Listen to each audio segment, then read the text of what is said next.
I have the two channels that I run. The Josh Strife Hayes, which is MMORPGs, and the JoshStrifePlays, which is retro reviews.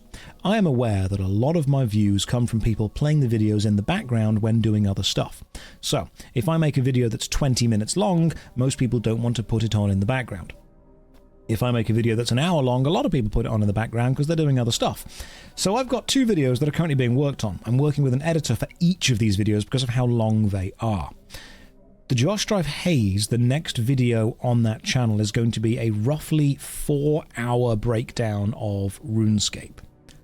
You know how I made that video 100 hours in EverQuest, where I played EverQuest for 100 hours and then analysed the entire experience? Well, I've done that with RuneScape. I have played RuneScape, but here's the thing.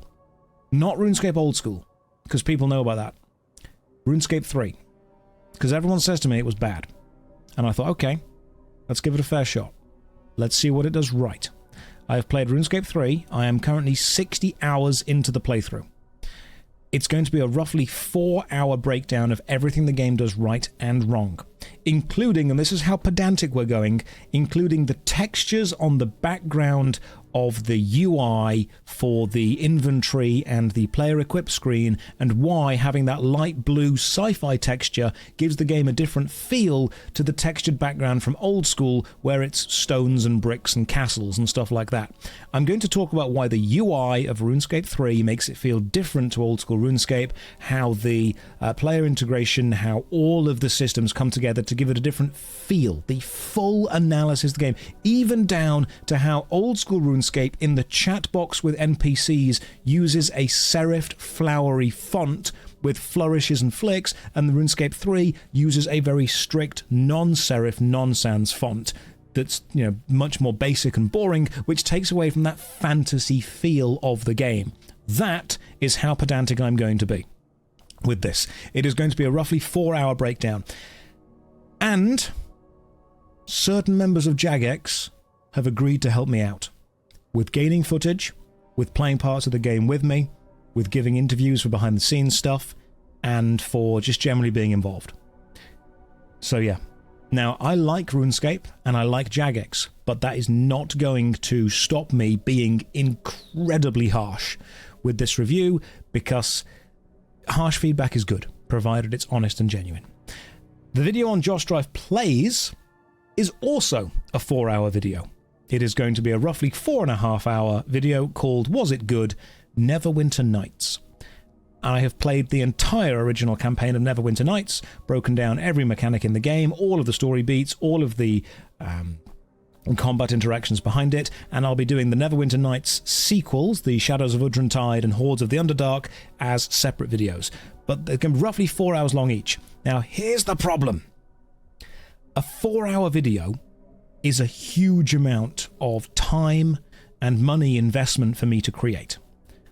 If they succeed, I'll make more of them. The problem is, I have to ask myself what's better from a business point of view. To put out 1 half-hour video a week, or to put out a 4-hour video every month. But then if I work with an editor, I can probably put out a 4-hour video every 2 weeks, which is effectively double the length of a feature film on a video game. That's longer than the Baldur's Gate 2 one. It'll be like 3 or 4 times longer than the Adventure Quest one. The Dragon Fable one will happen eventually. But what I realized was, there are very few people making multi-hour long analytical breakdowns of old RPG games. And the reason for this is it's a terrible idea. Like, when you look at the actual gain on YouTube, almost anything else is better. Prank videos are easier to make and quicker. Kid demographic, yeah, that'll work, that kind of stuff.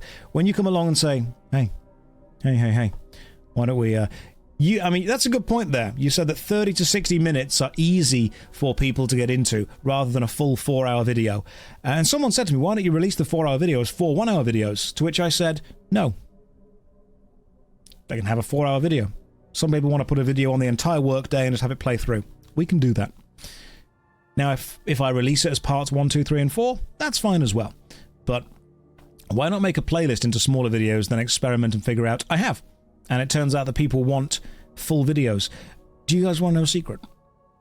Visa, the guy that runs the Josh Strife Says channel, has spent ages editing together every single clip, every single Twitch stream of the Morrowind playthrough into a single video, and will be releasing it on the JoshStrifeReplays channel. It is 73.5 hours long.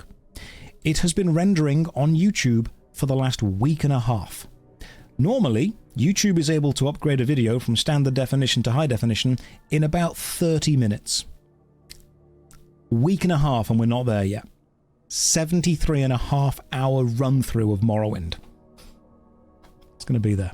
So if you need something to put on your second monitor for the next 3 days, don't worry. We've got you covered.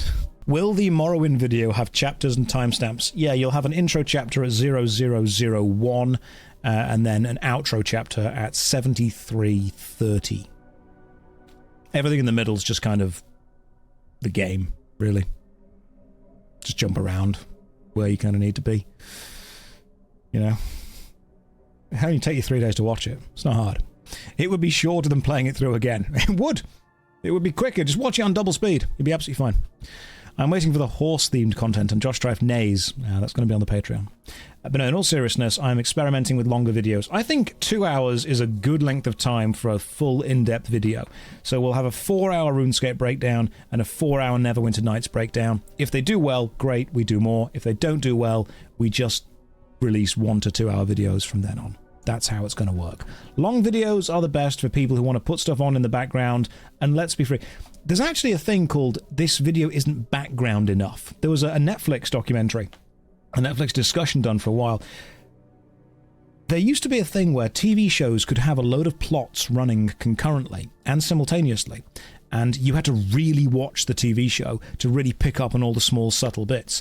But there was a famous story of a kind of screenwriter going to Netflix, pitching a show idea, and their feedback was, this isn't background enough. And when they questioned that, they said, look, people aren't watching your show. People are putting your show on the TV while they're on their phones, while they're at work, while they're doing something else, while they're doing a hobby. If they look up and they can't work out who the good guy is, who the bad guy is, and how far along in the plot we are, within a couple of minutes, they're going to drop the show. If the show is too difficult to be background noise, it ain't going to work there. So yeah, they specifically look for background content. So yeah, whenever I make content for these videos, that's why I don't do lots of flashy editing. That's why I try not to do loads of smash cuts, Mr. Beast style, because I just don't think people want that from my content. A lot of people aren't watching it all the time. They're watching it in the background, which is fine. Some of you probably aren't watching the screen right now while I'm talking. You're just occasionally reading the chat, listening to what we're doing and doing something else, and that's fine. If that's the niche I fill, great. That's the niche I fill. Have you ever watched a show or movie while playing a game? RuneScape, maybe? Yeah, pretty much. Lots of times. Lots and lots of times. If you aren't staring at your screen right now, that's okay. Do you want me to tell you one of the best pieces of advice I was ever given for acting on stage? And this was a test that I was given, a lesson, and God, it improved my acting no end. It really did. And whenever I'm teaching anyone acting skills in theatre, this is the lesson that I always fall back to, because it is the most important lesson I ever learned. When I walked on stage and I was learning to act, and I was doing all the stuff in university and theatre and whatnot, I was thinking, okay, I need to project my voice a little bit. I need to, move my body a little bit. But if my physical acting isn't as good as it could be, that's okay. I can just fall back on the audio and the vocal, and together they make a good show. And then we had a troupe of actors come into our university, and our lecturer walked up and said, hey, the troupe of actors that you're about to see perform, they have a slight handicap, if you will. Literally, they are all deaf. And we were all kind of sat there going, well, I wasn't expecting that. And we watched them perform. And the show had no sound. It was entirely physical. And it was brilliant. It was really, really good. Like, we were all just sat there going, this is the strongest physical acting I've seen on stage in years. Because it has to be. Absolutely incredible. And then a few weeks later, we had another troupe of actors come into the university to perform to us. And this was like a radio play, but they were creating it on stage. They had microphones on stage. And our lecturer said, slight issue here. Every actor you're about to see on stage is blind. But their vocal performance was phenomenal, because that's what they had. And we then had both the actors, both the troops together, teach us a lesson. They said, when you perform, there is a chance that half your audience will be blind and half your audience will be deaf. And yet both sides expect the same quality of show. So you have to be visually top-notch and vocally top-notch. And whenever I was rehearsing anything from then on, I would stop halfway through a scene and I would say, right, if the audience is deaf, do they still get this scene? Is there enough physical acting? Is there enough movement? Is there enough interaction with objects? Is there enough visually to carry this? And then I would go back and I'd say, right, let's switch that. Is there enough audio to carry this? The risk, of course, is overacting, without a doubt. You need to find that sweet spot where you are giving the story physically and the story audio in exactly the same way. And that was one of the most important kind of acting lessons that I ever had. So whenever I'm performing now, effectively on Twitch, I have to understand that some of you will be watching the stream, but more of you, statistically, will be listening to the stream, which is why audio is a much more important part of the medium than visual. How many of you have ever watched a YouTube video and you've turned it off or changed it pretty quickly because the audio was bad quality? People will statistically leave videos because of bad audio far quicker than they will leave them for bad visuals. Bad visuals are annoying, but audio is key. There are so many good YouTube videos that I've watched, and I've got 10 minutes into them, and I just cannot continue listening to this, which is extremely annoying. It's why I take hours and hours and hours to redo and redo and redo every single line in any of my YouTube videos to make sure the audio is as spot on as it can be.